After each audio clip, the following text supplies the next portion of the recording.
And here we go. We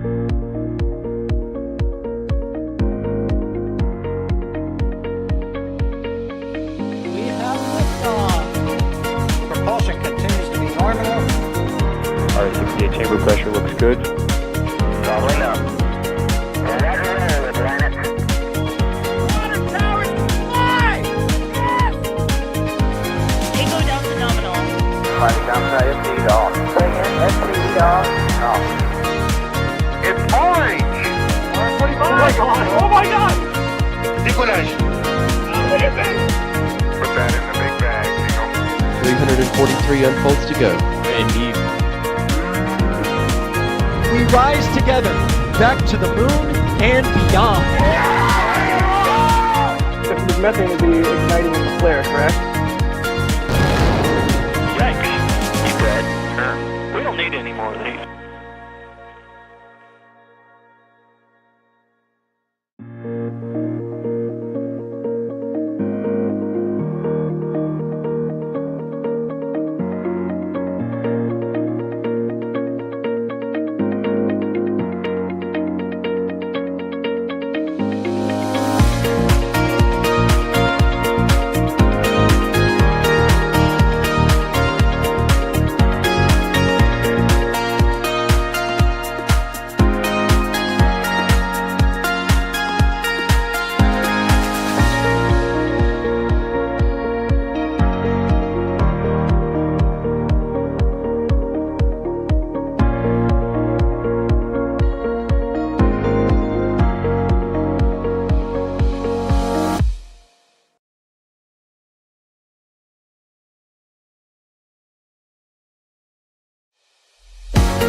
Yikes.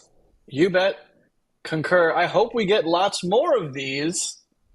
Starship has actually finally launched on its second flight, and we are being graced, as you can see from this live view of Starbase, by some excellent and beautiful weather post-launch. Welcome to NASASpaceflight Live as we try to wrap our heads around the thing that we all collectively witnessed yesterday. What an amazing thing. What an amazing flight. I'm Jack Beyer for NSF. And yeah, let's get into it. Joining me for today's discussion is NASA Spaceflight Actual founder, Mr. Chris Bergen. Chris, how are you doing, buddy? Evening. Yeah, it's been a fun weekend, hasn't it, everybody? You all agree? Fun weekend? Yeah, I'd say so. It's interesting because my mind is already working on the next launch. We are in a situation where Booster 10 and Ship 28, which we do believe, not officially, we do believe they're the next flight pair, they've been cryo-tested already at the NASA's test site, and they may be rolling out, and we may be talking about, and in a few days' time, we'll be doing static fire coverage for Ship 28 and Booster 10. So, exciting times, because we're getting to that cadence now, hopefully. Yeah, I don't think you're wrong. I think you're exactly right. Also joining us is Sawyer. Sawyer, how you doing, bud? I mean, I'm doing great. Yesterday was absolutely phenomenal. Watching back that footage again with the special outro intro was, it brings back all the excitement. That was a beautiful launch, and it'll be interesting to talk about what did and didn't go well, and also, you know, what we can define here as success. Yeah, I mean, I think we can all say that was wildly successful. I know that's not the narrative you might see floating around other outlets that shall not be named, but really, it got all 33 Raptors lit. It headed uphill. It looked beautiful, just utterly beautiful. They hot staged. Ship continued on almost all the way to Seco. Booster had a bit of a rud, but hey, it did its job, right? I mean, yeah, that's all you can expect is for it to get to that point where we get to the hot staging. I know we were talking about that a lot leading up to the launch in our mega power broadcast. And basically, a lot of the consensus was if we can get to staging, then this is a huge success. And not only did we get to staging, we saw the beautiful hot staging, we saw the separation, and then the ship itself almost made it into its planned trajectory. But if nothing else, the first Starship to make it into space above all of the Kármán, McDowell lines, all of that. Yep. Well, as usual, we'll be answering your guys' questions. So if you have any questions, throw them in chat at NASASpaceflight. And, we're sort of on topic right now with talking about the future and talking about the next vehicles in line. And Chris saying that we could be getting ready for static fire of them here soon. Well, first off, we have a question from Dave asking, how did Stage 0 weather? Well, they opened the pad like 3 hours after the launch, which is insane and unprecedented for Starbase. So I think that says it all right there. But not only does it say it all, but we also have a recent tweet from Elon, do we not? Sure do. We had one that came in just before we went live, saying, quote, just inspected the Starship launch pad and it is in great condition. No refurbishment needed to the water-cooled steel plate for next launch. Congrats to SpaceX team and contractors for engineering and building such a robust system so rapidly. Yeah, I couldn't say it better myself. That is, like, it's just insane. It's insane how well the system functioned. I don't think in any of our wildest dreams it would function that well. So to see that it did is amazing. Look, and you can see the tweet there. You can see the launch mount. You can see the Deluge plate. Like, it looks great. They did a great job. So that is Stage 0. And Cretium is asking, someone remind me, what's the fate of Ship 26 and Ship 27? Well, 27 is dead, has been chopped up. Ship 26 was used for ground testing. We don't expect it to fly. The next ship in line would be Ship 28 paired with Booster 10. Is that right, Chris? Yeah, we do believe a lot of Ship 26 fans are desperately hoping that gets to fly in space, but I highly doubt it. We did find that Ship 26 did have a good role in testing the deorbit burn, which was why it did its static fire test. But we do fully believe that the next two pairings, or at least, will be Booster 10 and Ship 28, both of which have been cryo tested already, as I mentioned earlier, at masses, which is becoming a bit of a star in the flow, because if they're looking to increase the flight cadence, then having that ability to free the pad from things like cryo tests, where they can be done at masses, and then move down a Highway 4 for just a static fire test before launch, makes things a lot more easier on the roadblocks and closures and things like that, and the infrastructure they need to do, because there's been a lot of work now on the launch site to prepare to host Booster 10. I would suspect Ship 26 will go first, go to suborbital site, get on the stand, do a static fire test, and then hopefully Booster... Sorry, 28. I'll be like this. Before after the launch of Booster 7 and Ship 24, I kept on saying 7 and 24 for a good 2 weeks afterwards because it was on my brain. But I expect 26. Yeah, I expect 28 to go to the pad first for a static fire test. And when that happens, we can start guesstimating some timeline, and then we'll have to wait again, probably like last time, for the regulatory approval to come through, which will be easier this time. Let's face it. There's been no rock tornado. Right. Yeah, and there should be no need for Fish and Wildlife to get involved because there's no massive changes to the infrastructure. And hopefully the FAA can just do a quick little anomaly investigation and clear Starship for Flight 3. I am so excited. So I guess right off the bat, we should sort of put our flags in the sand here. When do we think Flight 3? Chris? Right, I think January. That sounds optimistic. I've heard some people say December. That's unrealistic to me. It just seems it's too tight. I do know. I'm going to leak. I'm leaking everybody. I'm always leaking. Ooh. I do know that there's people at NASA who know that even before this flight on Saturday, that the next objective that SpaceX had to do for HLS was fast turnaround.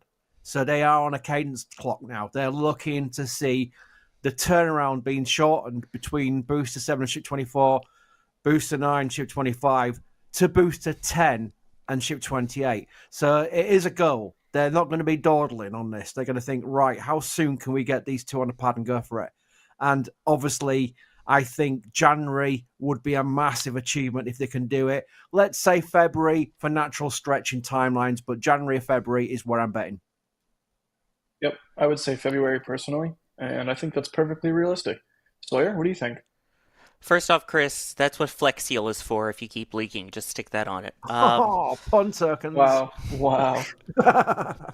But I think February, again, there's the whole going through the static fire campaigns, going through all the stack, destack, stack, destack. I have a feeling we'll see some of that again, especially with how new that hot staging ring is, even though it appears as if it worked exactly as planned. I think there's going to be that, and while this isn't a mishap in our eyes, it meets the legal definition for the FAA of one. It's just getting through those tiny little hurdles so that they can prove it, show they've made the necessary changes. I'm not expecting 60-something of them this time, probably closer to 10, but I think with all of those little things that are going to come into play, February is very realistic. Yeah. FAA tweet.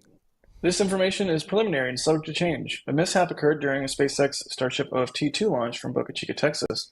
The anomaly resulted in the loss of the vehicle. No injuries to public property, or no injuries or public property damage have been reported. So that's about as good a tweet from the FAA in post-launch as you can hope for.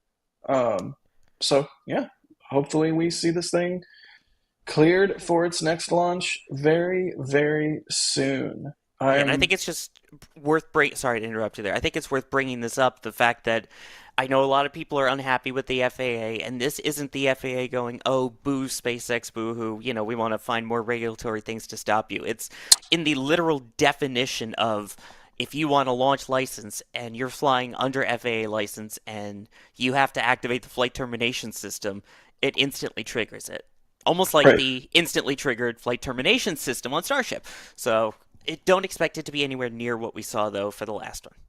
Yeah, can I just quickly add something, by the way, because it is relevant. The FAA are looking into what is being an uncompleted mission, and that is where you can class that with Booster 9 that did FTS after staging, which again is a win for everybody who's concerned, but they need to then investigate why something went boom. And Ship 25 is particularly interesting because it did it absolutely got past its expectations by firing for so long in space, but didn't get to the end of its burn and did a ATF death. So that is something where the FAA will come and get involved about debris fields and things like that. I just want to link in chat an absolutely brilliant video from Astronomy Live. I was watching their stream last night. He's a good guy as well. He literally got video of what was just the nose cone and flaps. Basically the front fell off, and that's how he described it. So the ship had done an FTS, but it did not completely destroy the vehicle. It left the nose cone and flaps intact, and the FAA will probably look into that. Again, that would probably have burnt up and destroyed itself during its re-entry, so that's fine. But it is an interesting thing about FTS again, so the FAA will be looking into that. Yeah, I know a lot of people were looking at that and concerned about the front falling off, but I have to stress that this is not typical, and it's outside the environment. So, really, there's no need to panic. The front fell off. Anyways, let's move right along. CS Miller's asking, did we see Chris G hang out in the control room? I did see that. Did you guys see that? I saw it. Yeah, it was witness, like out of Mad Max, where it's like basically, oh my god, I know that guy. Well, you kind of knew some people in the control room already. It was like Kimball Muster, Elon Musk, and a few controllers I know about. Then Chris G said, it's like, oh my god, and he was shepherding away a cameraman with some authority, It was great Right. because Right. Chris is one of the most nicest, softest guys you could ever meet. It's like, you know, he would never shout at you or anything like that. And he's there with his camera on you. You need to move. You need to move. Pretty And great. I do have to say, there's only one response of, did you see Chris G in there? The answer is, indeed. Nice. Yeah, that's really the only the appropriate response. We have to say it. So again, we kind of covered, you know, the thing took off. Obviously, it had all 33 engines lit. All 33 engines collectively worked together to make a single massive mock diamond, which is just utterly mind blowing. And you can see the vapor as the thing goes transonic is just insane. And then we had hot staging, and the booster separated and went kaflooey, and then the ship continued on its way. Did you guys notice that the inner 3 engines, the sea level engines on the ship, were gimbaled completely outwards when they hot staged, and then as the ship is pulling away from the booster, all 3 engines gimbal to center rapidly? It's one of the most beautiful things I've seen. I haven't been able to go back and watch all of, like, I haven't even watched our stream. I haven't watched EDA's. I haven't watched SpaceX's. Like, I slept. So I can't wait to pour over all the amazing footage. But we have a question here from John saying, have we seen anything on the after engine cutoff in space, and FTS may have failed? I'm wondering. I've seen some video of it and was wondering if you guys have seen anything on it. I haven't, but maybe one of you has caught something that I missed, or Yeah. I think the FTS worked fine, but I don't think I don't personally know. Chris, go ahead. Yeah, I basically, because I'm a nutter, I watched every single footage there is available of it. The SpaceX one obviously has got a great tracking camera, and you can see that the hot staging occurs, works fine. The ship starts to do its thing to get ready for the boost back burn with the 3 engines firing, and then it shuts down. It starts to try to fire up more engines for the boost back burn, and you could see something going wrong during that. And then there's obviously something goes wrong at the aft because you can see debris coming out of it, and then the FTS in the middle of the booster, it seems, at least on the split frame, the middle of the booster fires, and that is basically FTS. So something had failed during the boost back burn phase, or the attempt to boost back burn. That's the general consensus as well. There's a lot of people with different opinions, but it does look like the booster, obviously in its split-second timing, goes, I'm not happy with this, let's blow up.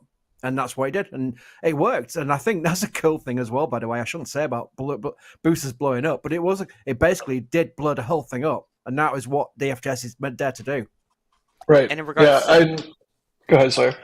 I was going to say, I'm not sure if they're asking about the booster or the ship in this case, if we're talking about engine cutoff in space, which, if that is the case, based off of the data that we were able to see during the live stream, it appeared as if it was about 3,000 kilometers per hour below what we were expecting that number to be. So it didn't necessarily reach that full target, which could become an issue of, hey, maybe it doesn't splash down near Hawaii and it potentially falls on someone's boat. And that's not the catch of the day you want. So yeah. The thing about the ship part of things, John says, I was asking about the ship.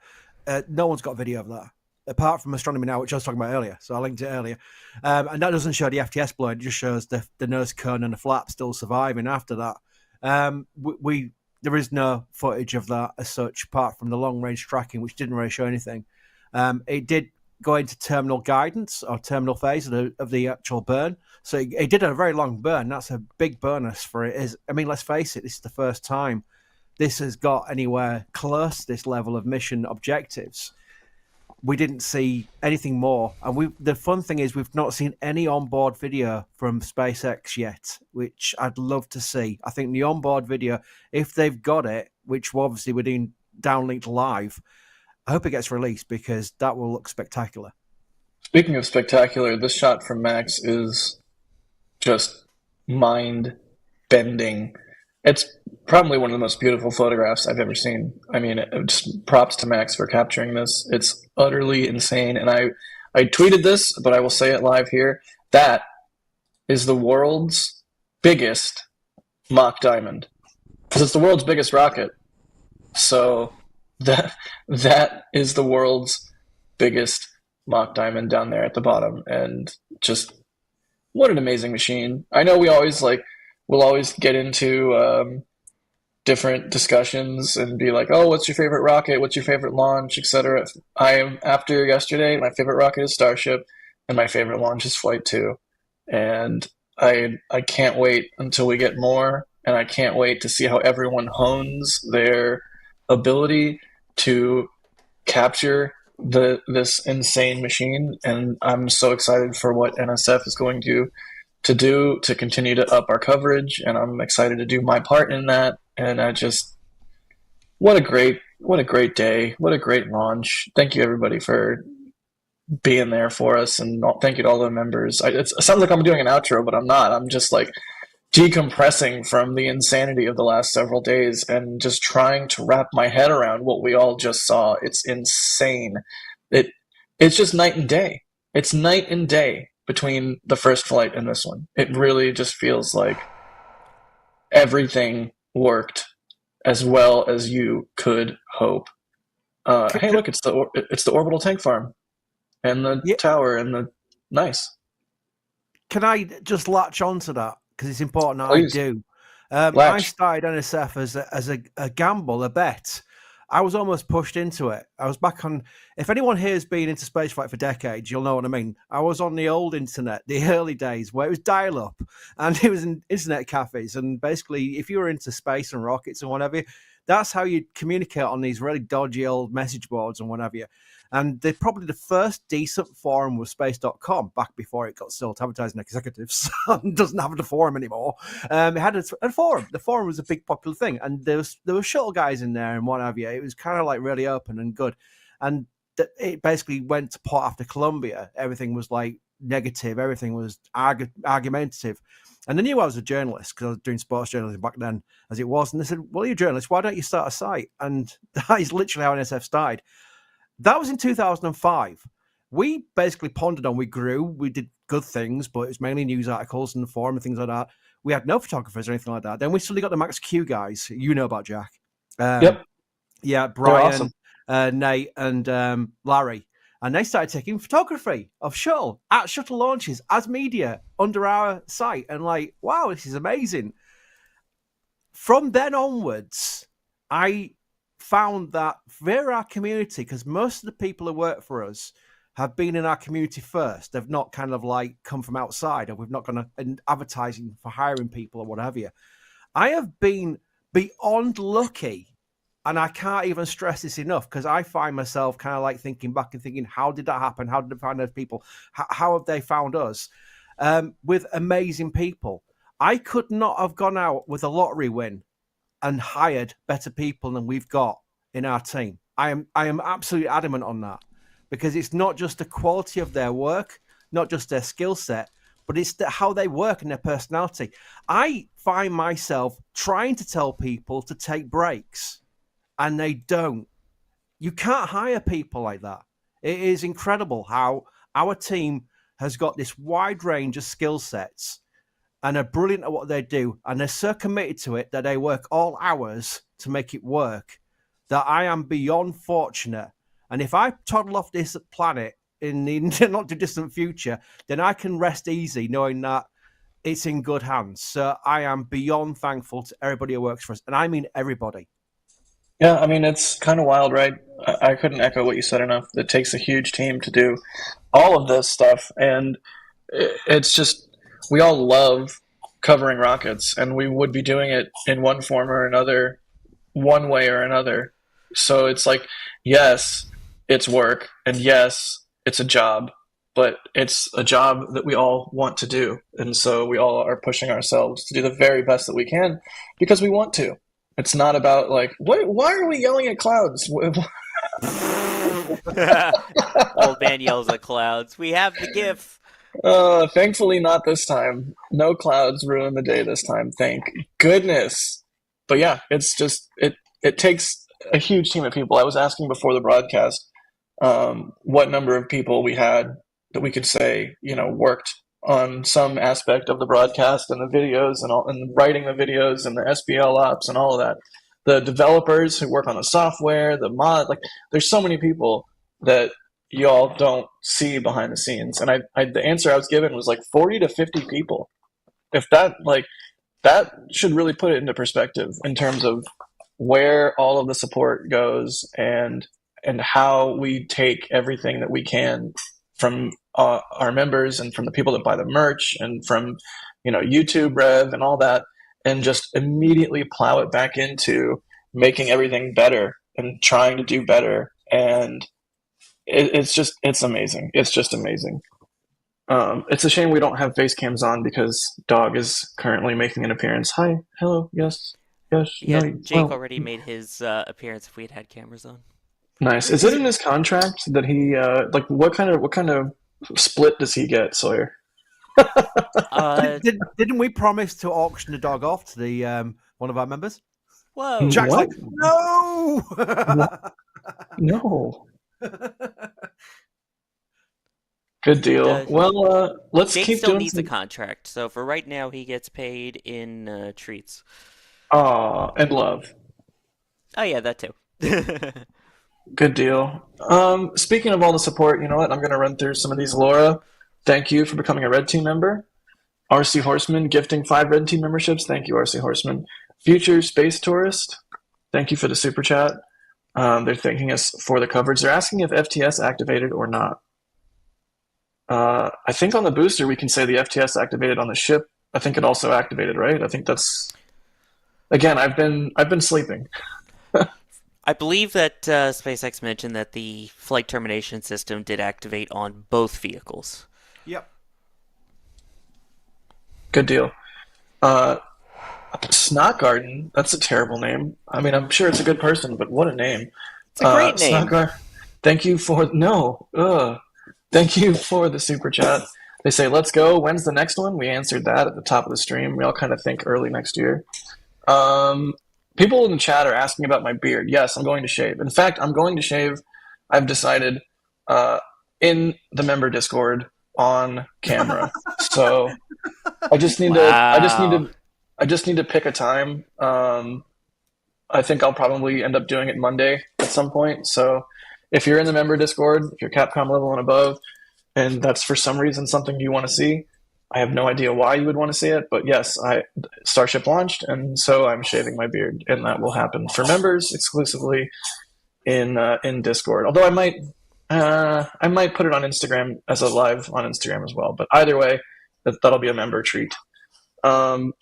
Musical Wolves, thank you for the support. They say all 33 engines. Are we sure it wasn't a real life Kerbal simulation with the area being in good shape and FTS working? Shorter turnaround next launch. Yeah. We all think, based on how everything went, it should be a really short turnaround. So fingers crossed that it is indeed short. Wow, this really puts into perspective the size of the vehicle. It's insane. It's just huge. It's huge than huge.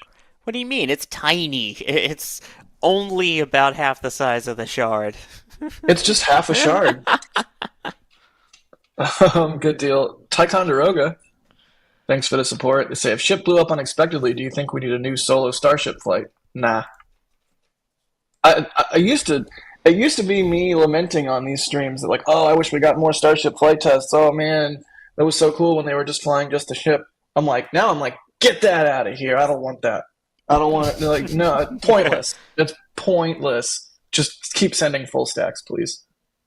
You also got to give some credit, by the way. You've also got some credit to SpaceX because they went from the hops.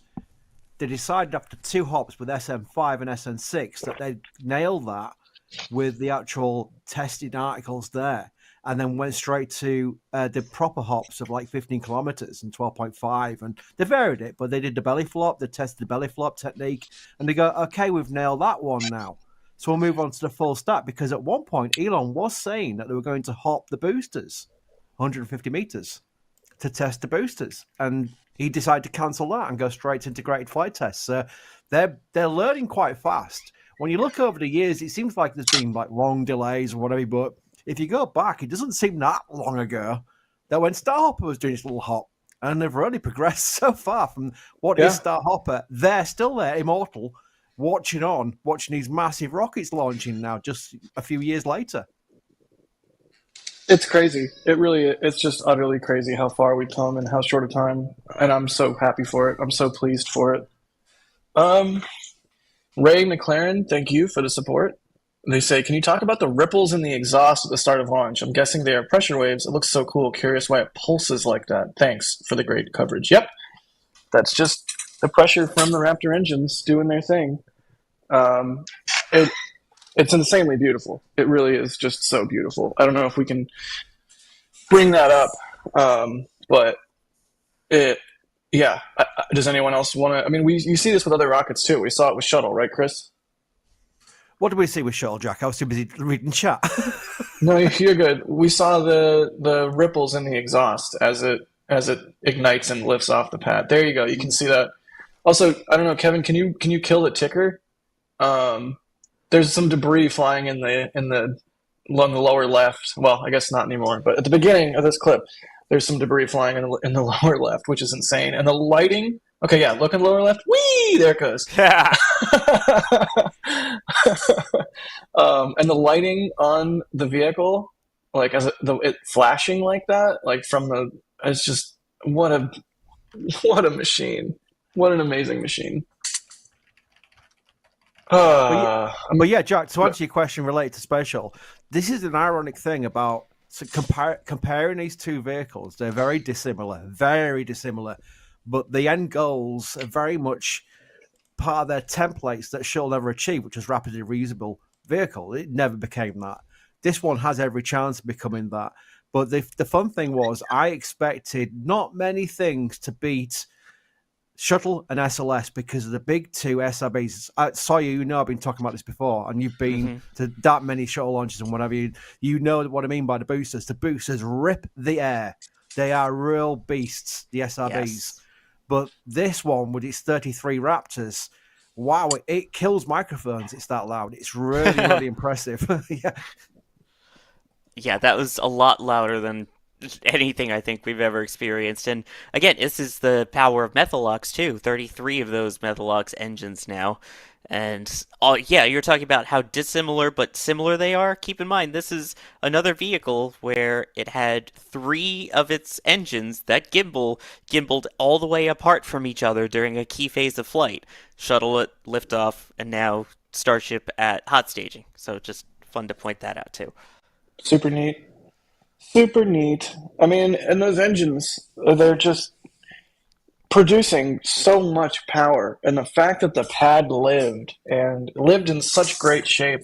I mean, props to the whole Deluge system in general, and everyone that worked on it or designed it. So let's take a look at the Deluge system sort of overlay that we have here. There's the water tanks.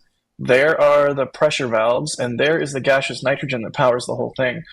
So pretty nifty. And you can see, yeah, once the system is active, we get a big pressure release there, and yeah, and that is the flow of water. That's great. Excellent stuff. I'm so sad we didn't get to use that on the stream yesterday. Ryan did an amazing job with that, with even the words coming out of it. Water from the plate. I love it. Yeah, that's pretty great. Pretty darn great. Drum, thanks for the support. Dave Mack, thanks for becoming a Red Team member. Jack Schoonover? Jack Schoonover, thanks for becoming a PadRat member.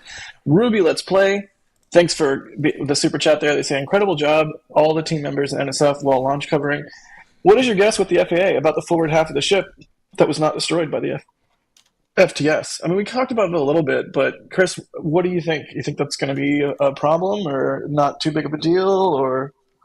No, I mean, I think Astronomy Now, just got very fortunate with the tracking at Florida Keys, seeing that. I think that's probably what happens anyway with an FTS event on the ship. And when it obviously comes back down via the friction of re-entry, it gets completely shattered into tiny little pieces, and that is no concern. I think it'd only be a concern if they found half a ship floating on the ocean, trying to paddle its way back to Texas with its flaps. Oh, I'm going to go back to Texas. But it's that's just my imagination going wild. I think it's not going to be a problem until they say it's a problem. So right now, I think we're good. Good deal. Let's see here. Let's do some more because we're way behind, and I do want to thank everybody for the support, and we'll do some more questions shortly. Alexander Ash, thanks for the support. They say, when in the Starship test program should SpaceX or us be worried about it not being successful in terms of hitting targets? Is it a financial pressure? I mean, I think if Flight 3 goes horribly and it blows up, on the pad or something, yeah, that's bad.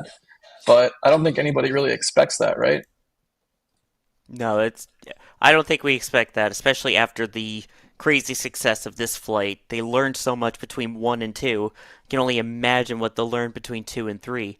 I think the only worry currently at the moment isn't really a financial thing. It's more of, honestly, I would say pressure from NASA, because Starship is the next lunar lander. And the only way that we're going to be able to launch that lunar lander towards the moon is going to be launching it on Starship, having it dock with a refuel tank, which will also have to launch on Starship. So there's a lot of infrastructure that's needed, and Starship is required for all of that to get people back to the moon. So that's really kind of the main, I don't even want to say worry, but target that is they have to hit more so than worrying about, getting Starlink satellites up or eventually getting customer satellites up. Right. Chris Yeah, K, what's up, Chris? Oh, go ahead. Yeah, I agree. I think now we're seeing how SpaceX work on this path to evolution. And this is what Starbase was designed for, by the way. Elon, many, many moons ago, at one of his presentations, said that Starbase is the test and development center. That's where they'll test out these rockets before they start launching them out of Florida at 39A and other options they've got there. And that's when they'll be certified or at least into an operational phase. I suspect we'll see some Starlink launches from Starbase, and they'll prove out their orbital capabilities. I think we've moved past. I mean, we'll have failures. All rockets are failures, even Falcon 9, just not recently, but they will have events where things will go wrong. But I think they've proven a lot of the systems they're modifying there in real time. It's important to note back when you look back at the first flight, they've learned from that, and the lessons they've learned has worked. And that's very SpaceX-like. So I fully expect and this is important context. I'm going to rabbit hole a little bit, Jack, so forgive me. But Booster 7 to Booster 9, it was always going to be the case there was large modifications between the two. And look what's happened. All 33 engines. They didn't even have 33 engines firing on a static fire test. This was the first time they had all 33 firing, and it was during launch. That's incredible, really, when you think about it. And they kept on firing all the way up. I totally expected some engines out, and it kept on firing. So there we go. But Ship 25 was not modified from Ship 24, or at least not at a level between Booster 7 and Booster 9. Ship 28 is. So you can see where the next flight will go. The next flight, I would fully suspect they will probably get to Hawaii. And then they can move into the next phase. It's really exciting. Again, they will have issues, but I think the evolution path is there for us all to see. That Ship 28 will be the next one to shine, and that's with Booster 10, which has got Booster 9's modifications. I'm looking forward to the third flight. I think that one will target the full mission objectives. Yeah, I think you're right. Oh, man. Ray, thanks for gifting 10 Red Team memberships. Angry American says, like challenge. Free gift at 2.5 likes. I suspect they're going to gift some memberships. So if you want a chance at winning a gifted membership, make sure you hit the like button there. Chris K, thanks for the support. Also, thanks for everything. They say, I believe that the best coast is the Gulf Coast now. What do I think? Nope, West Coast. Moving on. No, East Coast. Hexa becoming a Padrat member. Sheriff Tracy, thank you so much, Tracy. You're awesome. Perhaps the best Tracy. No, definitely the best Tracy. Bideford, the best Bideford. Thank you for the extremely generous super chat. Now and always. Thank you so much, Bideford. They say, poll needed for next launch from all of us nerds. Great Saturday chat with 3 of my absolute favorite hosts. Thank you so much, Bideford. Prashant? Hopefully I'm not butchering that too hard. Thank you for the support. They say, why aren't companies making spaceships that can land horizontally, which will make it easier to unload cargo and deboard the ship on Moon and Mars? I mean, it's the same sort of thing with like vertical integration in my mind. Like, it's easier to have a rocket that's structure is not expecting to ever have to support load sideways like that. Sawyer, is that fair, you think? A fair answer? Huh. I I guess so. I mean, at this point, vertical works. We know it works. You're not having to, you know, reinvent the wheel in that case. I think the plan that they have now with an elevator or a lift, I guess, since Chris is on, Right. is something that we've seen. We've seen it and tested it on Earth. It shouldn't be much different in a 1/6 gravity environment. You absolutely go with what you know. And I mean, again, you're still doing something that we know works. It's still easy to unload and load the cargo. So I say stick with it. Yeah, I mean, I get it. Like, it's super cool seeing a spacecraft land on a runway, and you know, there's Virgin Galactic, there's the X-37B, there's Dream Chaser. So some companies are doing it. It's just different approaches. Like everything, design is a series of trade-offs. So Tom Dalton, thanks for the Red Team membership. Daniel Hogben, thanks for gifting 5 Red Team memberships. Eric Frazier gifting a Red Team membership. I love seeing all like the familiar names in chat. You guys are just the best. Coming out stream after stream, helping us out. Nolan Strain gifting a Red Team membership. It's just so nice that you gift memberships like that, and you give people the ability to see all the cool extra perks and stuff that they get. Musical Wolves, thanks for the support. They say, was a hot stage ignition nebula because of semi-jellyfish effect timing? No. No, I think that's just what that's going to look like. It was beautiful. David K, thank you for the super chat. They say, great coverage, better than ever. Do we know if Miko was at anticipated velocity and range? I was asleep, so I don't know. Was Miko at the anticipated velocity and altitude and all of that? Yeah. I think it was. It was. By the way, when you see some of these super chats coming in, you're going to see a name you recognise. You go, oh my goodness me!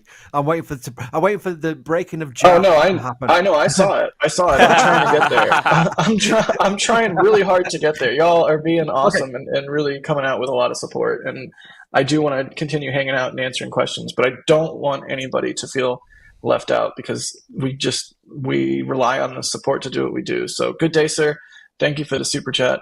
They say, would launching Starship separately for data be worth it? We kind of talked about this. No, the data they need, it's test as you fly, and they're flying with a super heavy booster, so they're testing with a super heavy booster.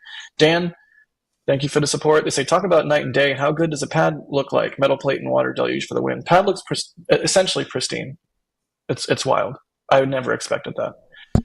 Inner Space, thank you for the support. They're agreeing with Chris. Congrats on incredible coverage to the whole team. Always love y'all. Thank you so much. Coco Cats gifting a Red Team membership. Apocalypse Cow gifting 5. Jeff Rowe gifting 1. You guys are the best. Grisu, thank you for the support. They say, can we get a metal print of the hot staging? Pretty please with sugar on top. Also love you guys and gals. I might have one in the works. Let me cook, but we'll see what I can cook up. Paul, thank you for the support. They say, thanks for the fantastic coverage and all the fish. Love it. Is Paul a dolphin? Roseanne, thank you for the support. They say, can you please explain what the hot stage is? It's the little vented interstage in between the ship and the booster, and it's one steel ring high, which I believe is about 6 feet. Yeah. And that means they ignite the ship engines while it's still attached to the booster. And it worked. It freaking worked, y'all. I also did not expect that. Barry Wood, gifting a Red Team membership. Thank you. Max, thank you so much for the support. They say it's not much, but I want to thank all of NSF for making me such a space fan. Keep going, guys. Flight 3 soon. Hey, it's not about amount, okay? Again, you don't even have to contribute to what we do monetarily. If you just hit that like button, that makes all the difference because it helps the nebulous YouTube algorithm discern that, hey, this might be something that people actually want to watch. So thank you. The Nozzle, gifting a Red Team membership. The Nozzle.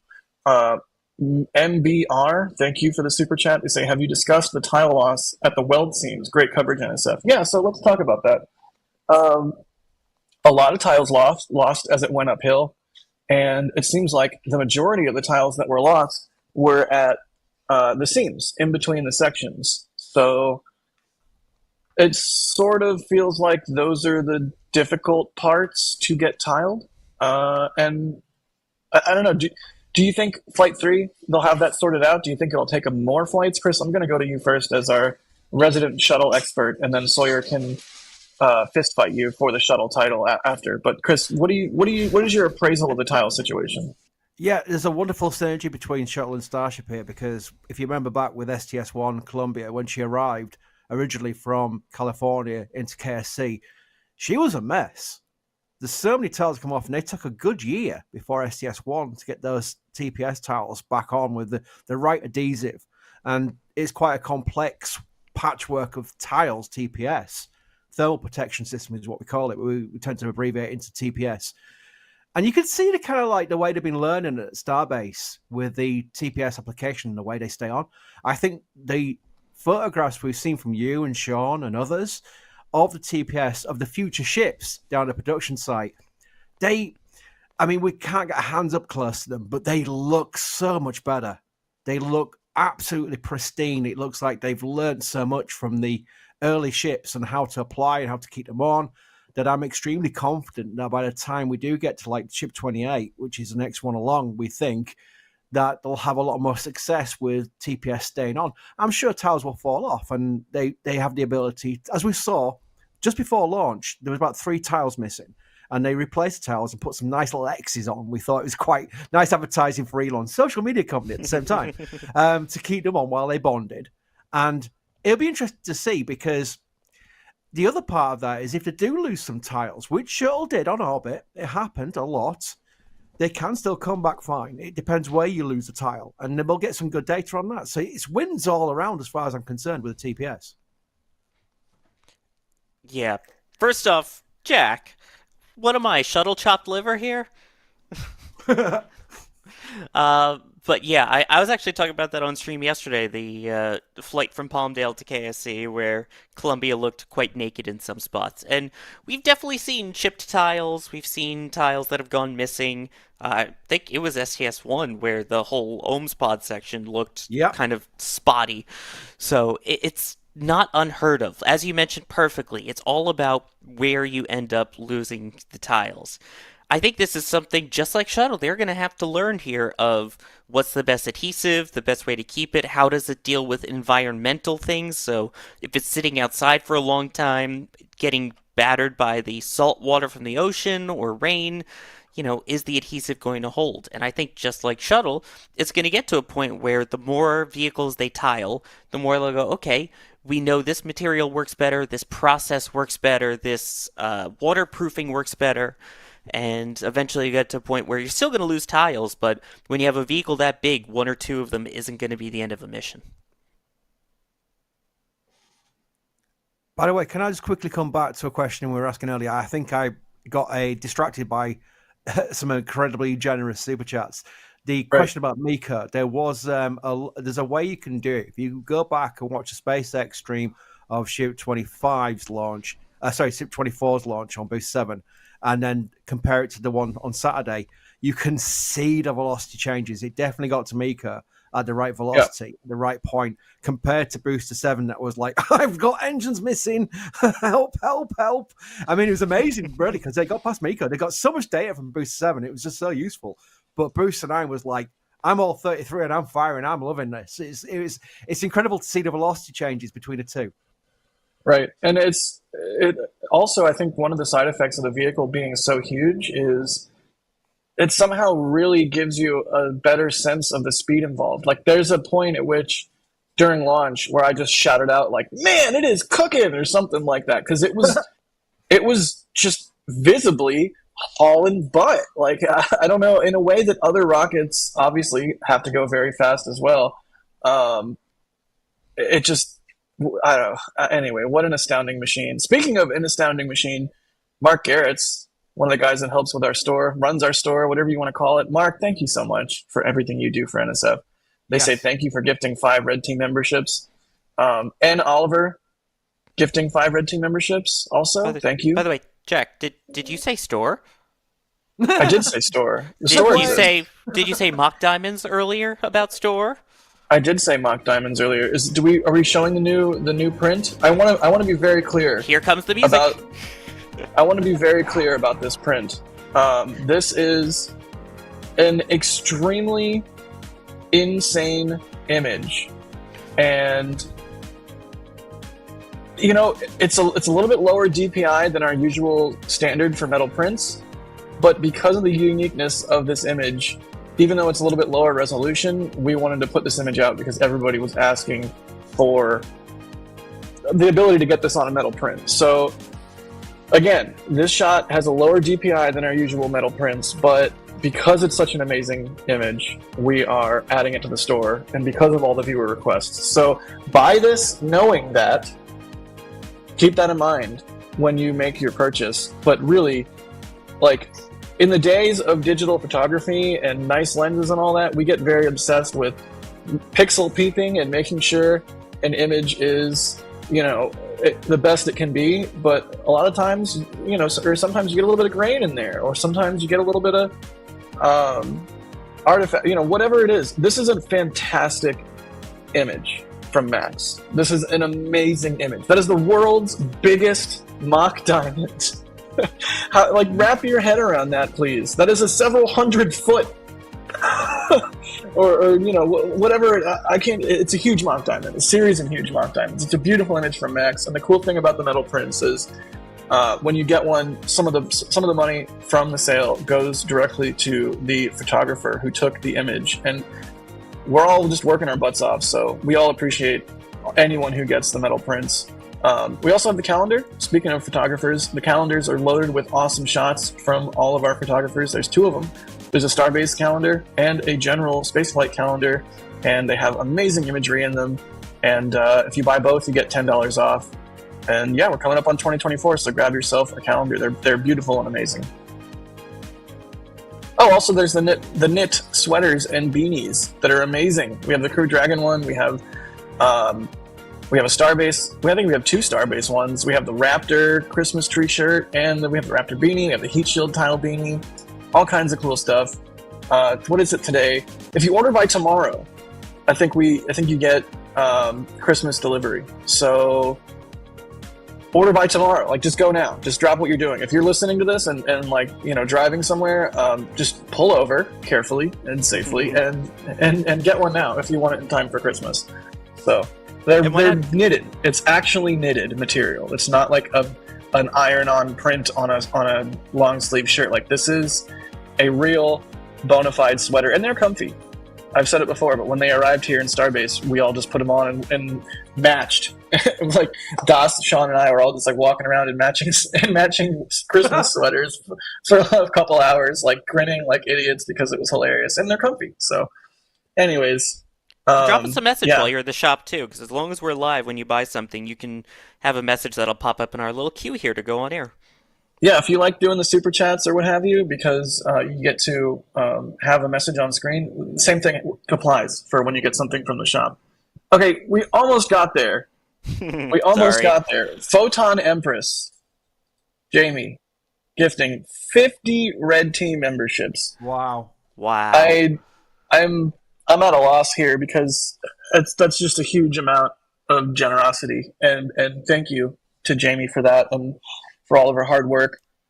And it's just 50 people now get to check out the Red Team perks. How cool is that? So please, if you got a membership from Jamie, make sure you thank in chat, because that is extremely, extremely generous. Thank you so much. Thank you. Oh, man. I'm still trying to wrap my head around this, you guys. Like, what just happened yesterday? What did we see? Well, Jack, I can help you there. We saw the world's the world's most powerful rocket and the tallest ever, because you mentioned the hot staging ring. It's 6 foot higher than Booster 7 and Ship 24 stack. So it was the tallest rocket ever to launch, but the most powerful rocket to ever launch. In the history of humanity, this rocket eventually will be able to do multiple different types of missions, including going to the moon and including building a city on Mars. It sounds crazy, but its capability allows for it. It is bonkers what this rocket can do. And people go, oh, you're a bit kind of like unbiased. You want this rocket to... I want all rockets to succeed. It's always been like that. So it's kind of like, you want to see all these companies. It's an amazing era we're entering. You talk about Relativity Space. You talk about Sierra Space. You talk about Firefly. You talk about all these companies coming along now. And SpaceX is the big the big one wearing the big pants. I'm trying to rephrase that best I can without something Yorkshire and something offensive to other people. But yeah, they're the big players in this, and they're leading the charge because these other companies that are coming along, they're seeing that commercial contracts for space is now something that's viable. They can make work. Some companies are falling by the wayside because they've gone too big and too soon, or they've not really put the same kind of effort into this as some other companies have had to with the backing and what have you. But it's an extremely exciting period that Sawyer will know that back during shuttle, it was like a shuttle launch every 3 months at best, and the occasional Delta II launch and things like that. There was nothing like this. It's a completely new era where every single day something seems to be happening. Yeah, and I'm so thankful for it. I'm so thankful that we get to live in this time where exciting things are happening. Wow, people are ordering that print like crazy, which is amazing. Thank you for that. I know Max appreciates it. Like, wow, I just keep seeing orders for that print come in. So apparently people really wanted it just like they said they did. Oh, yeah. But seriously, thank you, everybody, for all of the very generous support. We're 18 minutes behind in the queue, but we're going to transition back to questions, and we will get back to support here in a little bit. So let's talk about the chopsticks. There was a cable or two hanging from the chopsticks after launch. Explosion 1000 is asking, what are these cables hanging from the chopsticks?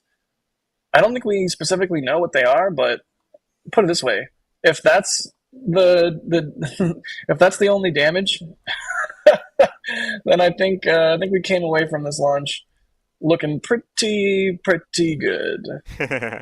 No, I agree. We did actually see them when the cameras. I mean, it's amazing that you mentioned it, Jack. That there were people back at the pad after 3 hours. I mean, that wouldn't even happen with a cryo test because they have to detank the vehicle and what have you. The fact the vehicle had got out of Dodge means they could get back pretty soon, but it was still incredible to see. But yeah, there is like a couple of dangling wires, nothing too dramatic.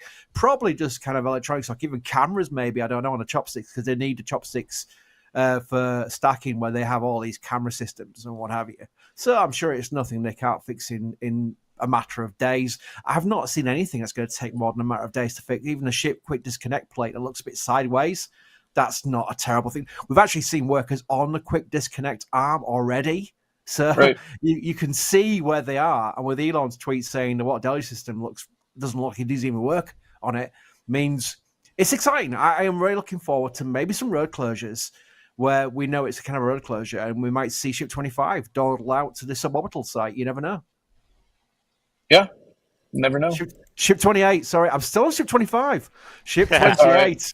I'm going to be like for 2 weeks. Everyone forgive me. For 2 weeks, I will have Ship 25 on my mind all the time, and I will keep saying Ship 25. Ship 28 to the suborbital site. Thank you. That's right. I think we all have Ship 25 on our mind still from how amazing yesterday was. Well, I've got Georgia on my mind, but, you know. Boo. Hey. Poor the Sawyer. Oh, man.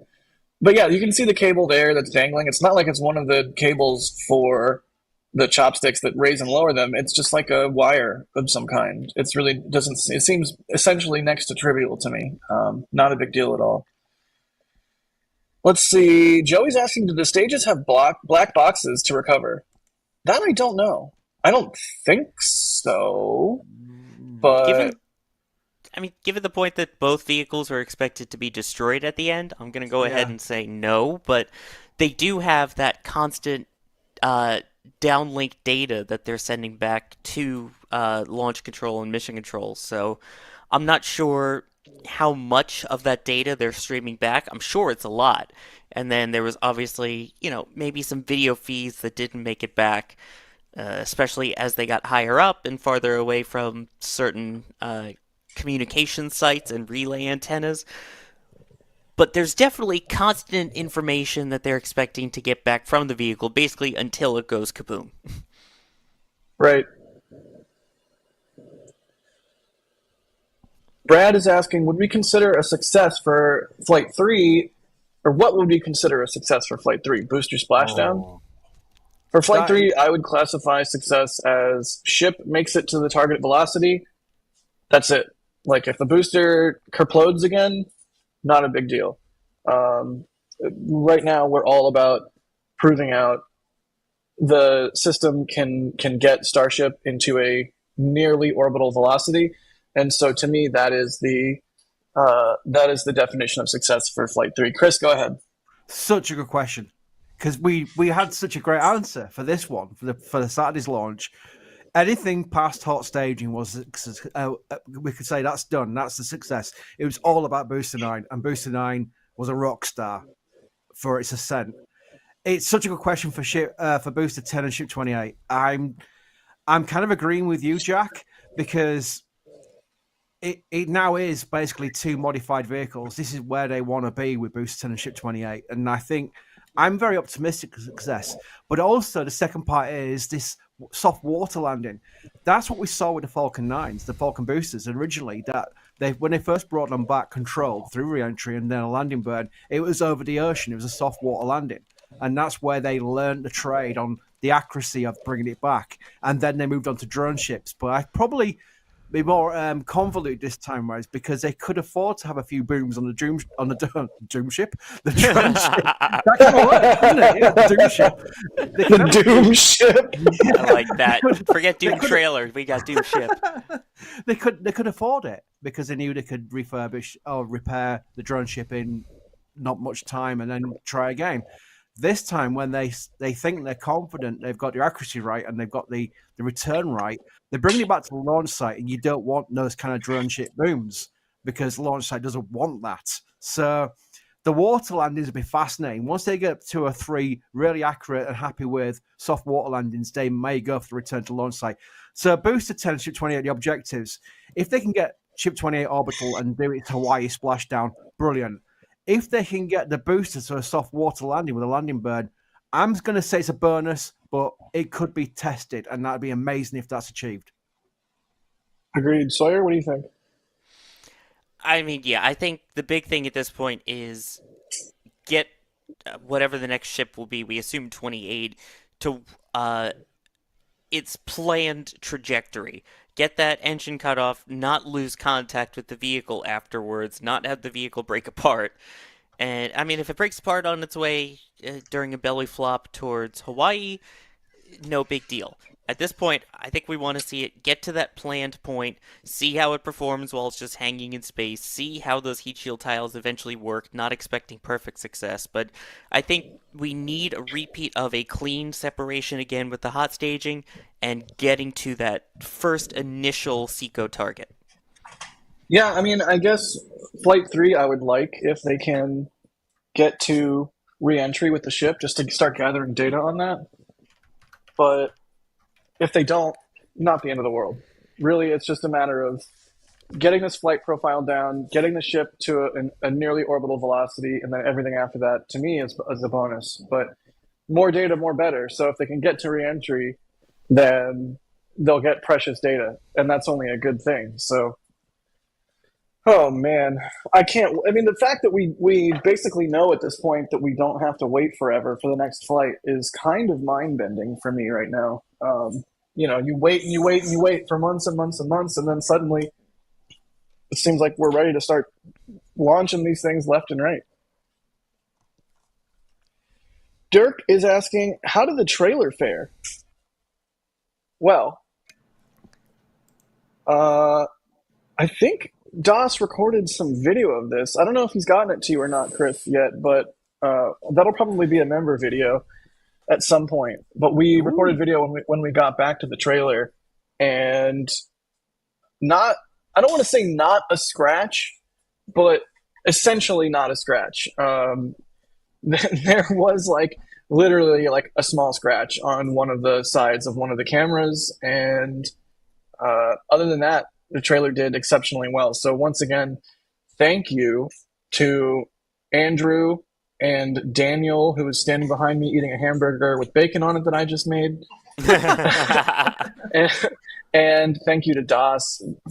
Those three worked their utter butts off to get the trailer ready to go, and it is exceptional. All hail Danger Cart. It is what? Oh, we're looking at it right now. Did you guys park Danger Cart at what is that at River? Cool. So Danger Cart is hanging out next to Danger Van for a little while. But I think it's safe to say that it fared much better than Danger Van. Oh yeah. Yes, much better. I mean, everything. All of the cameras at that location, all the remote cameras, I didn't see a single one that was harmed. Again, I've been sleeping, so I haven't been paying super close attention, but it seems like, everything we can see from every single data point that the Deluge system was a real game changer. And the modifications they made to the launch profile, where it takes off much faster and the engines are firing straight into the ground for less long, it worked. It worked beyond my wildest dreams, and hooray for that. Yeah, there was an incredible part where just after launch, I think Tim just looked at our remote cameras, and all the little tiny cameras and little tiny tripods were all still standing. And he'd pan around to ours, and it's like everything looked fine. His obviously was still working because he was using the camera on it. And right. just a quick point about how this is covered between us. We did what 2.7. Tim's on about 2.4. We're 5 million views between us on our two streams. Yeah. That's an incredible amount of interest in this. I find that wonderful, by the way. The amount of interest in this vehicle and this program is really. I mean, I do a Person X. It goes crazy if it's about Starship. It's just like, wow, everyone's just so focused on the future of this vehicle. And I find that a positive because I babbled because it was very early morning. Brain wasn't working at all. I babbled about how you go on a news site and it's all depressing stuff. You go on a stream like this, it's cool, it's rockets, it's like future, it's like everything's exciting. And I find that a massive positive because I know enough people who said, it cheers them up, it brings their mood up, and that's priceless. You can't put money on that. It's just priceless that you're passing it on. I think you did a tweet yourself. I think Adrian did one as well. Daz did one. It's just inspiring people in a positive way. It makes such a big difference. It really does. And can I just take a moment to do a little behind the scenes, like inside baseball kind of talk, where shout out to everybody at EDA, like Tim, Ryan, the whole gang, because we all work together. Like we're friends. We all work hard to bring coverage and we all put our own spin on it, and there's room for everybody.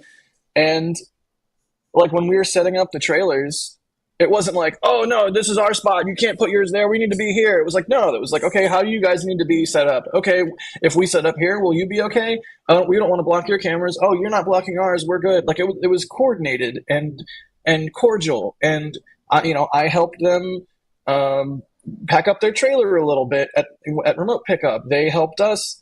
It's just, I just love the fact that we can all bring a different thing to this. And we can all work together, and we're all friends, and nobody is, treating this like some sort of battle to the death or what have you. Although I was on Tomorrow earlier, and Jamie was saying that we have to battle to the death. So there can only be one. there can only be one, and whoever wins is going to get a sword, and also struck by lightning, I guess. But. Anyways. You know what, Jack? The funny thing is that the wonderful thing about the internet is, and YouTube and what have you, is you can have multiple browsers open, you can have multiple windows open. I guarantee you there was probably goodness knows how many people watching both streams, and you get different camera angles because we're not doing the same thing. We're not all restreaming, SpaceX or anything like that. We're doing it on our own cameras. And like Tim and Perspective, I can't say the words, are absolutely amazing at what they do. And it's just different. And you get like almost like a big round view of everything that's going on. And, and Tim and Cosmic have been wonderful people towards us as well. So it's great. If we can all succeed, we all win. Literally, there's no the other person has to lose. If we all win, we all win. And that's the only way to fly, isn't it? Yeah. Go ahead, there is as much as we, joke about it, there's not really like a competition here of, oh, we have to get more views than X person or Y person. You go to any of these launches, we're all hanging out together, chatting, whether it's Tim, Everyday Astronaut, whether it's, any of these other people, John Kraus, who we had on our stream as well, all these different media people and some of these different outlets, we love doing what we do. We all share that common bond of we love space and we want to share it with people. Whichever one you choose to view, that's a personal preference. And that's why all of us are so different, is because, hey, if you don't like ours, as long as you love space, there's going to be one that you go, oh, okay, I like that. And we appreciate the people that say they like our stream. But, it's personal preference, and we all have that same goal of sharing the love of space, and in this case, Starship. Yeah, I mean, at the end of the day, we're trying to get people excited about spaceflight, and the more people that are excited, the better. So it's just a rising tide raises all ships. Except, I guess, Starship, that would be a booster, raises all ships, but whatever. I expected Sawyer to groan. You didn't even groan, Sawyer. That wasn't even worth a groan. Okay, groan. I've still got Thanks. people in chat going about Doom Ship. I love Doom Ship. A new range of merch there, Doom Ship. I do love Doom Ship. I would buy it. Good deal. Let's do some more questions. Ross is asking, do we think any modifications will be needed to Booster 10 based on the RUD from 9, or do they just need to adjust the boost back burn procedure? Booster 10 is kind of the sneaky one because it's all tucked away inside the high bay and we can't really see it. But it wouldn't surprise me if they end up doing some mods to it based on what they learned. I mean, the whole point of this iterative test flight program is that they fly, they test as they fly, they get data, and then they plow that data back into the field of the next vehicles. And certainly it's possible that they do some mods to Booster 10. Maybe they put in some more slosh baffles, or maybe they just change how fast it flips, or who knows. But suffice to say, I think we all sort of at this point expect Booster 10 to do much better than Booster 9. But even if it does the exact same, Booster 9 did fantastic. The fact that 33 engines lit and sent this thing exactly in the way that it was supposed to is really, really, really, really amazing. Chris, do you think they'll do any mods to 10 based on what they learned, or do you think they're just going to static fire it and send it? I think they'll static fire and send it. I think most of it might be programming to do with flight computer and things like that. Maybe a sequence change, because I did notice just on the SpaceX real good tracking camera, which they've tweeted just recently, and I did an RT on it. If you follow me on X, sorry, can't call it Twitter anymore. On X, Twitter. It's Twitter. Yeah, whatever. You know what I mean? Yeah, it's fine. Everyone knows what I mean. It seemed kind of like something they could something they can change on the flight computers, because it did went down to 3 engines. And as soon as it started a separation, it started firing up other engines. Like, well, maybe you could change that. So it's like got more distance, and it's probably a different kind of inclination before it fires up. Because let's face it, restarting the Raptor 2s in space technically is incredibly hard, and something they'll probably learn from, and they'll get all the data back. They'll go, okay, if we change this, this, and this on a flight computer sequence, they might work better. So rather than any kind of like hammers on engine bells kind of modifications, I think it'd be flight software. Yeah, I would agree. What I'm hoping is that again, I would say this mission success-wise was a booster 9 out of 10. So hopefully the next one will be a booster 10 out of 10.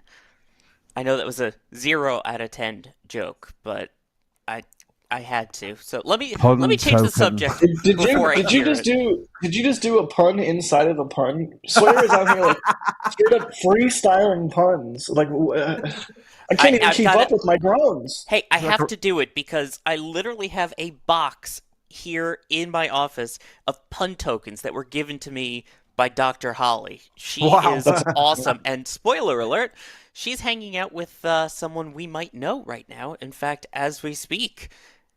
I think I know that guy on the left. Yay. What?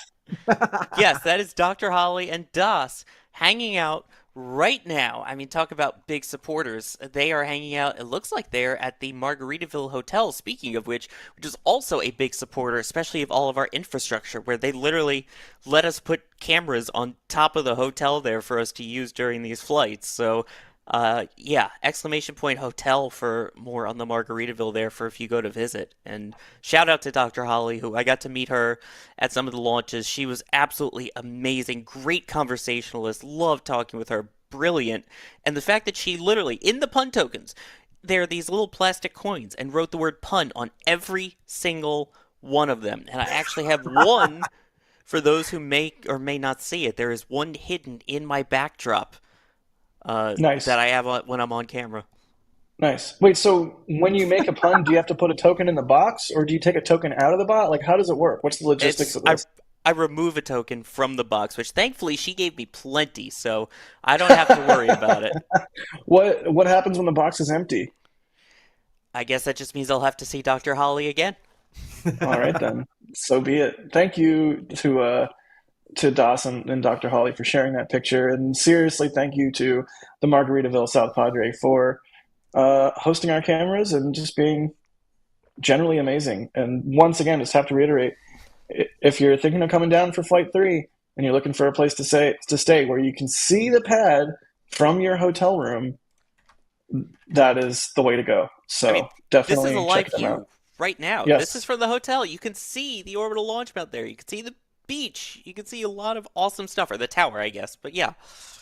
All I can see right now is this picture from DOS with the sheer there's a pile of bacon on this burger. Like that is a quality bacon burger right there. That you don't need more bacon on a burger, dare I say. It is just loaded up with bacon. So I approve.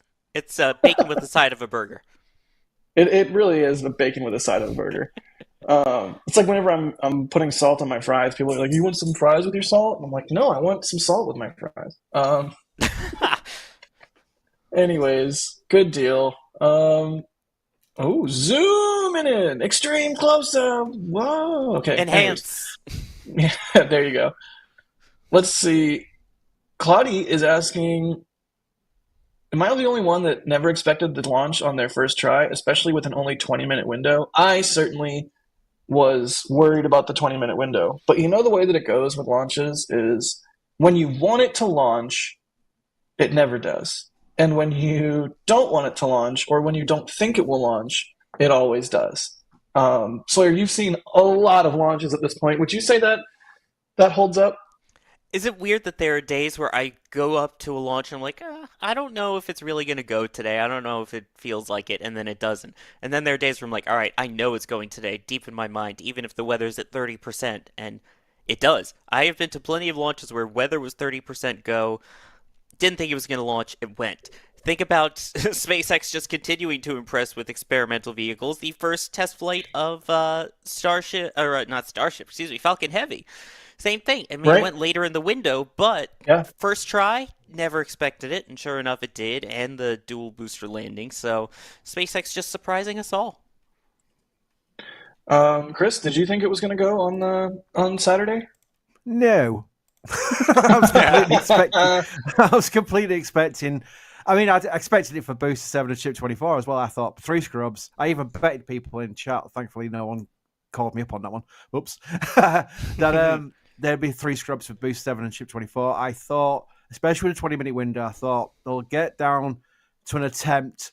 They'll start having the natural holds like they did, and they always do, where they hold for a bit. But it was so smooth. I mean, that 40-second hold, the T-minus 40-second hold was actually kind of planned. They do a final little check before they get into terminal count.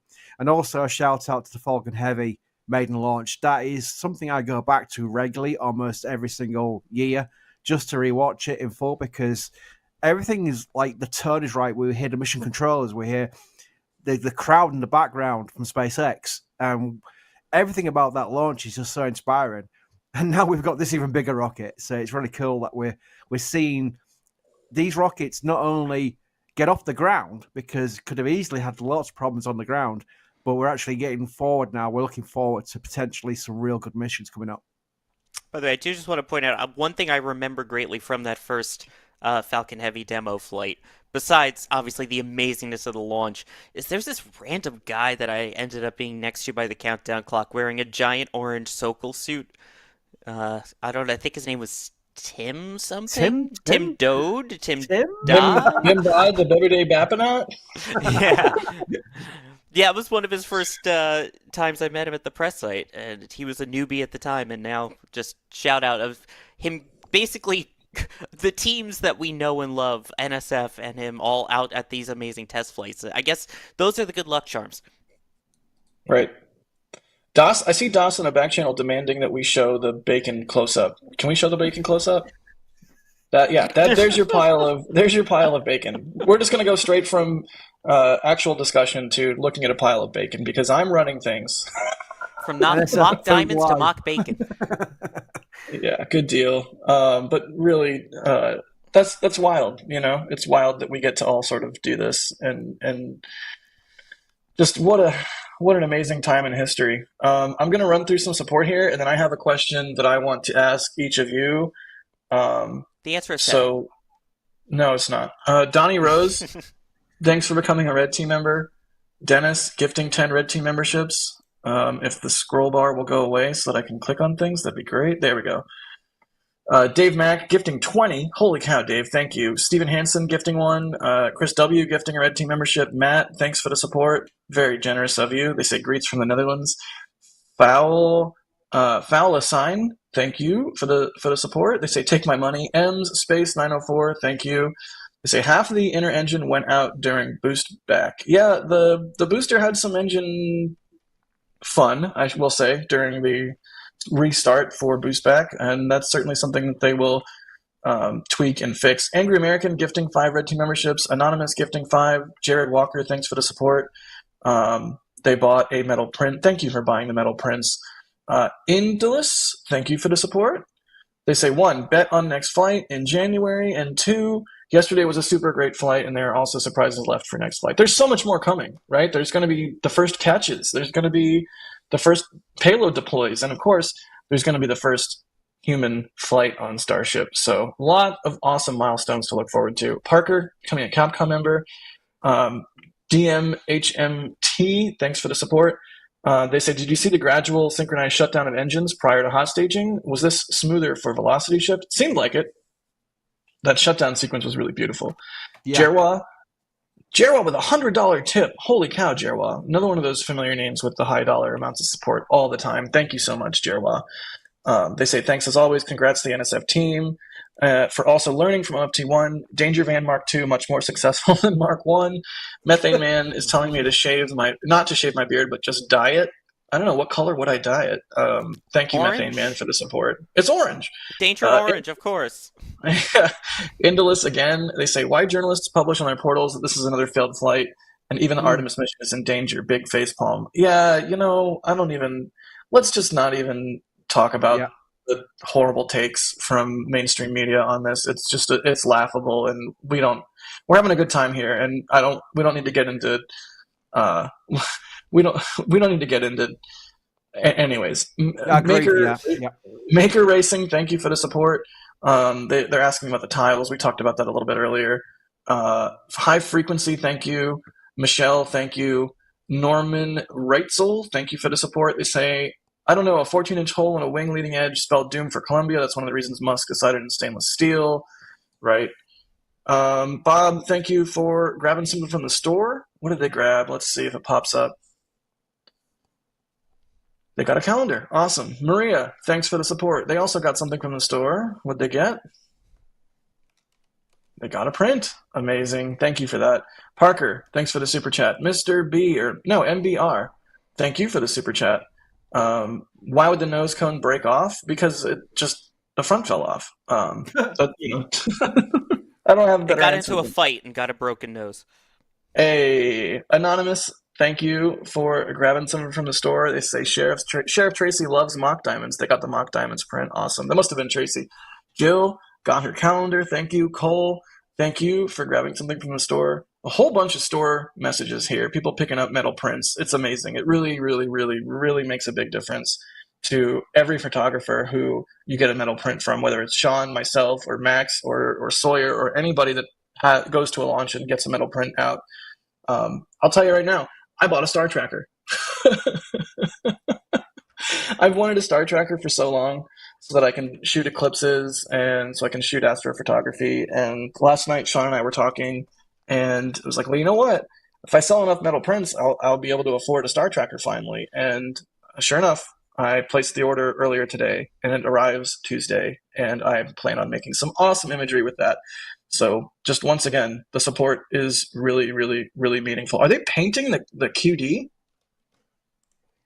It looks like no, they're putting up scaffolding next to it. Yeah, okay. I thought that was a paint roller on a paint roll, but no, they're putting up scaffolding on the OLM. Interesting. Matt, thank you for the support. Looks like they got the mock diamonds print. Did they? No, they got the patch. Awesome. Flawed perspective. Thank you for the super chat. They're saying Scott Manley pointed out LOX depletion on ship 25 just prior to FTS activation. Any thoughts on that? How many mock diamonds were there on B9? I haven't counted them. But any quick thoughts on the?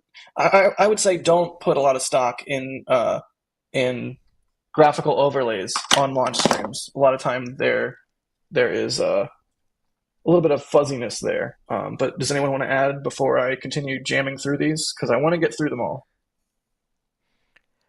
No, I think that's a good way to put it is, those are all rough estimates. There are points where they were losing downlink data, so we don't know exactly what the full numbers are. I'm sure, hopefully, SpaceX will say something down the line, but for now, I would say we don't know for certain, but it's something that we'll definitely look at as they release more data on Flight 2. Right. We have another tweet from Mr. Musk. Oh? We need to show this photograph. Oh my God! What? That is insane! What? Well then, that looks like one of the animations we had in the in a video. What an image! It is a render. Okay. We're working on getting that on screen. That is. What? It's not man. a picture. I just want to emphasize. Apparently, we're being told it's a really? It's a render. So that's why it looks like a render that we've seen, because it is a render. Oh, Mr. Okay. Musk. Okay. Okay. All right then. Well, Kevin stepped away. Oh no, there it is. It's on screen. Cool. Is that? Are we sure that's a render? I don't know. At this point, I don't want it to be a render. Yeah, I don't want it to be a render either. I'm going to choose to believe that it's real until told otherwise. Yes. John, thanks for the support. Getting a calendar. Angry American gifting a Red Team membership. MFD315689. Thank you for the support. Very generous of you. Alex Physics. I know that person. What's up, Alex? They say, sending this just to say the everlasting phrase. Work continues on the orbital launch mount. Love you all. Amazing stream yesterday. Back at you, Alex. I'm really glad we had you and Adrian both on for the terminal count. I think it was a perfect pairing, and both of you did a fantastic job. Norman, thank you for the support. They say, don't have to wait forever. Have you heard the four-letter word FAA? No, I don't think we're going to wait that long, buddy. Michael, thank you for the support. They say SpaceX Elon has video of what happened to Ship 25 after hot stage and FTS. Looked like Ship 25 was blown in half of scene from Puerto Rico and weather satellite. Right. JC Davis, thank you for the support. My face when people say booster recovery isn't an important step for test flights. It is, but it's not the only milestone that they need to hit. And right now we're focused on getting the ship into a near orbital velocity. So that is the name of the game. And then ship reentry to me is the next big thing. And then after that would be booster recovery. So we'll get there. We will get there. There's going to be plenty more Starship launches, and there will be plenty more opportunities to refine all of this. Guitar stuff, asking if we think Starship broke the 200 decibel threshold. No idea. Anybody have any thoughts on the loudness of the sound? I know Jack, as much. Sorry. No, saying we need to get you out there with one, Jack. I know we had something similar for Artemis. Yeah. We need to get you one for Starship Flight 3. Send me an Amazon link. I'll buy one. Richard P. Gallagher, thanks for becoming a PADRAT member. Justin Carmen, thank you for becoming a Capcom member. Once again, you get Discord access, and I'm going to shave on Discord probably tomorrow. So if you're a member, join. And if that's for some reason something you want to see, There's also lots of other cool perks. Like the Not Discord sponsored. itself is amazing. Right. The Discord itself is amazing, and all of the other member perks are amazing. So, but also, if you want to see a guy shave his beard, that's a thing. Anonymous, thank you for the Sora purchase. They say IFT3 is the magic number. Thank you for that. Other Anonymous, thank you for the support. They said, I've been watching since Starhopper was being built. Yesterday was incredible, and I can't wait to see how much progress the next few years will bring. Right? Extrapolate in your mind the last 3 years. And, okay, so it is a render. It's a render. Dang. Okay, anyways. Extrapolate out in your mind the last 3 or 4 years, and then see how far we've come in those 3 or 4 years, and then think about the next 3 or 4 years. It's going to be a wild ride, and I can't wait. Angry American with $5 super chat. Thank you. They say NSF team is better than all the mainstream media combined. And Angry American gifting a Red Team membership. And Rick grabbing something from the store. All right, that is the support for this episode of NASA Spaceflight Live. Thank you all so much for the support. I think we're getting close to wrapping up here, but I have one last question that I want to ask everybody on this stream. In fact, I want to ask Kevin, who is operating today's stream. I'm going to start with you, Kevin. That's right. I'm bringing Kevin on air. Kevin, are you there? Really have to? Yes. Are you there? I'm here. Can people hear you? People can hear you? People can hear me. You're not just the voice in the back of our heads during a stream that no one else can hear? I am the voice in the back of your head always, Jack. It's so true. So Kevin is our live stream producer and so much more. Kevin, you do so much for NSF, and I want to personally thank you for everything that you do. But the question that I want to ask is, again, sort of an inside baseball thing, and we're going to go around the horn on this, but we're starting with you. How do you feel about our broadcast yesterday? I think every single broadcast we try to step it up, do new things, try things that we've never done before, and I think we did that. Some things didn't work. A lot worked really well, and that makes me really happy. I think we produced the best broadcast we could this time, and stay tuned for IFT3. We'll produce an even better broadcast. Fantastic. Thank you. And yeah, thanks, man. Chris, but I think, about Jack, I just want to say something really quick. Like, I generally don't come on air. But, every time we ask you to do something, you're like, yes, I'll do it. I'll do it. So I'll do anything for you as well, because you do everything, and we really appreciate you as well. Oh, you're gonna make Chris talk. Chris, how do you feel about the broadcast? No, I'm just going to repeat what Kevin was saying. So tough. I was saying earlier in the show that I could have won the lottery with a few million and gone out and thought, right, I'm going to start a space channel and space site. I would not have been able to hire better people with that amount of money. I said even earlier in chat on SBL, I said, I'm an idiot surrounded by very talented people, and that's how we've got to where we are. And that is probably a thing I would tell younger people: is surround yourself by extremely good people, and then that will bring you up as well, because that'll be the seed to success. Don't make it on yourself, otherwise you might fail. And I would have failed on my own easily. So every single person, I found myself struggling to pick out names because it'd be unfair. But from Daz onwards, it's just like, Daz is a machine. Daz is a complete machine. He's such a self-starter. He's so good at what he does. And we got Kevin, who's like, I was on the live stream for a few hours yesterday, and I was reading off this like cue sheet of like what we were doing and what we were playing, and I was like, this is like TV quality. And like we were playing videos during the commentary and the questions and stuff, and like this is amazing. That's all Kevin. It's like, he's designed. Alex had gone on himself and written out a complete fact sheet as good as I was thinking I could publish that on a news site. It's brilliant. Everybody pulls their weight, and it's incredible because I have nothing to do with that. These are self-starting people who are doing it for us, with us, as part of us, and that's why NSF is not me and never will be. It is the team, and the team is incredible. And I could just pick up every single person and find something brilliant about them. And I find that something you could not find in any other industry, maybe, or even in any other kind of like walk of life. And I'm forever thankful for it.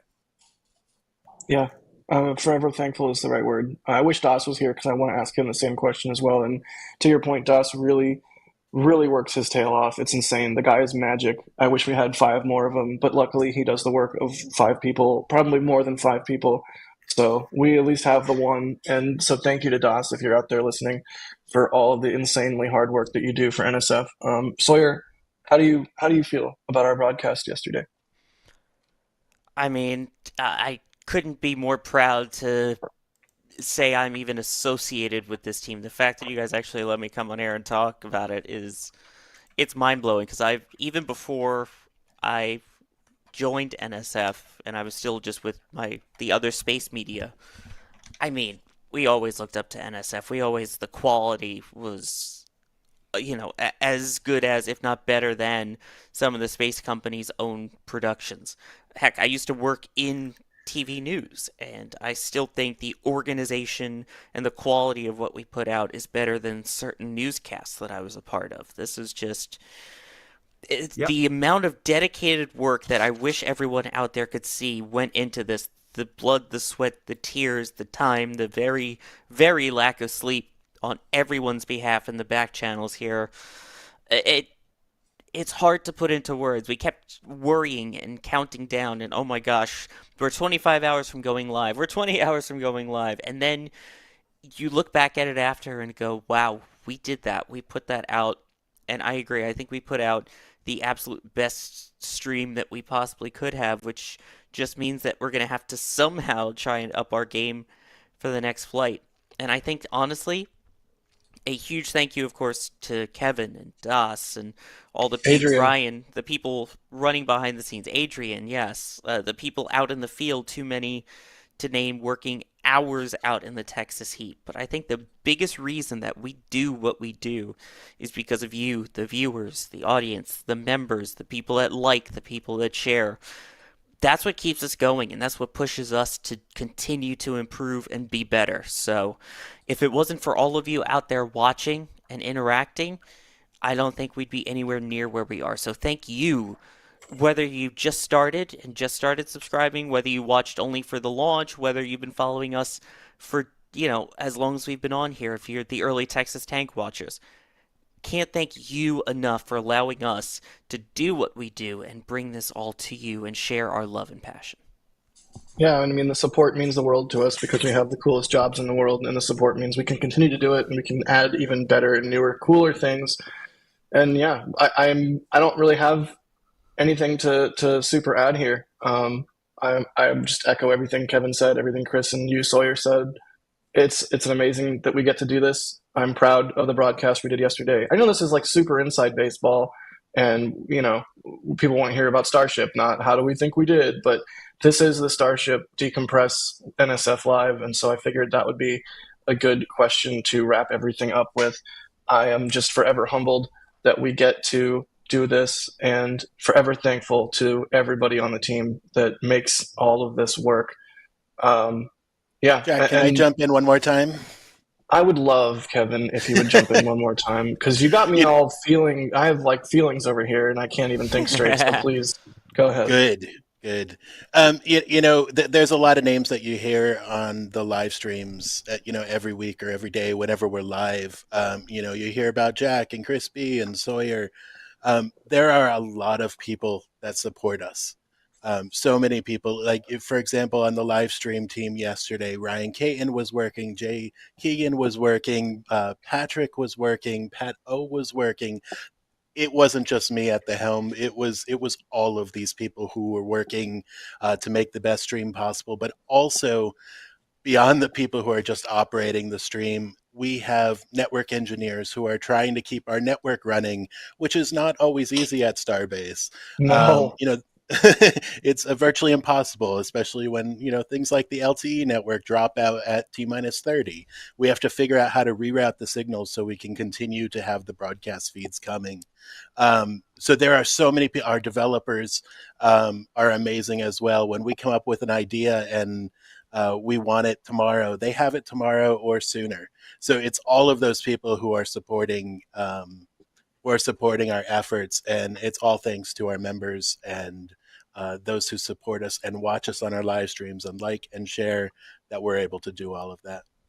Absolutely. There's so many people. It's not, it's not the Jack show. It's not the anybody show. It's the work of so many people. And I would be remiss if I did not, of course, mention Mary, who lives out in Boca Chica and started taking photos and sending videos and, got our content on the YouTube channel flowing and really kickstarted everything that we have been able to do to grow so much over the last, I don't know how many years. So special thank you to Mary for everything that she has done and continues to do for NSF. So, Yeah, man.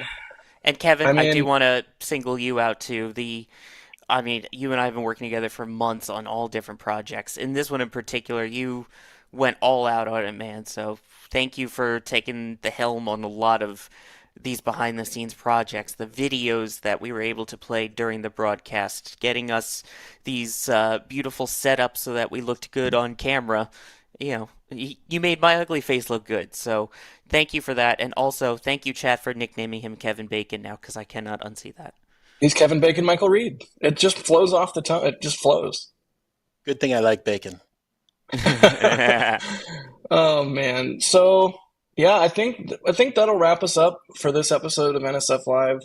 Really quickly, thank you to Michael for becoming a Capcom member. Rodney, thank you for grabbing something from the store. Thank you for James for grabbing something from the store. Andreas grabbed something from the store. Steven, also with a store purchase. Josh, thanks for the support. Brian, thank you for the support. John as well, store purchase. Rick V becoming a Capcom member. Simon, another store purchase. Craig, another store purchase, and Vinicius, I don't know. Thank you for grabbing some from the store. Okay, with that, I think it's time for me to sleep some more. Thank you so much to everybody for watching. Thank you for being excited about spaceflight. Thank you for telling your friends and family about spaceflight and hopefully getting them excited too. And thank you to our launch directors and flight engineers and all of our members. But it's truly humbling, the amount of support that we get and the amount of work that it takes to make everything we do happen. And at some point we should do like an NSF iceberg. We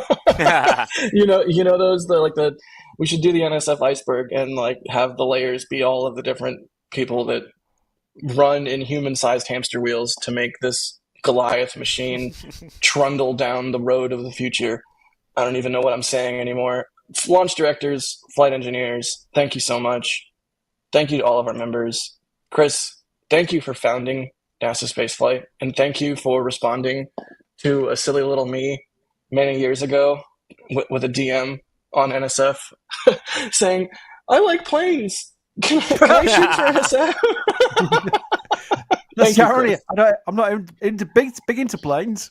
So there we go. But no, thank God I did. Yeah, I don't know. I don't even want to think about the timeline where that didn't happen. So thank you, Chris. And Sawyer, thank you for everything that you do for NSF. I remember meeting you back at Artemis and thinking, this guy is good.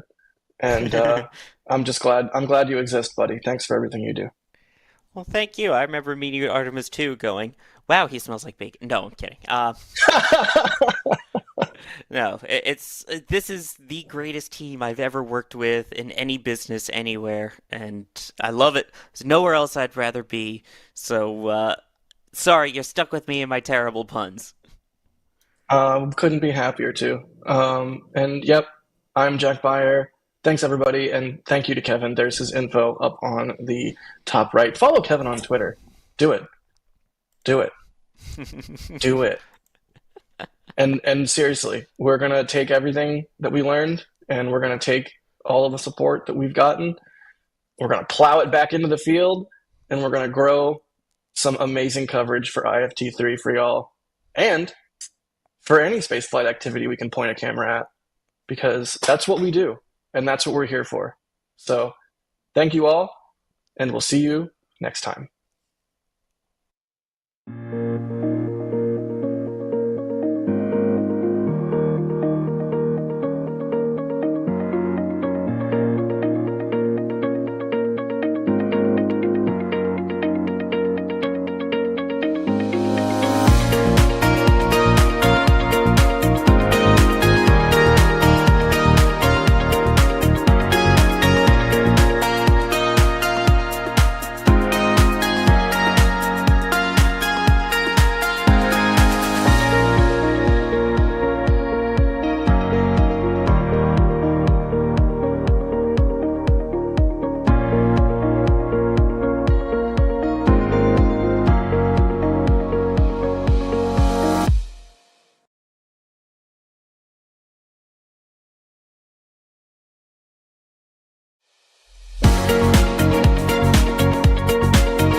And here we go. We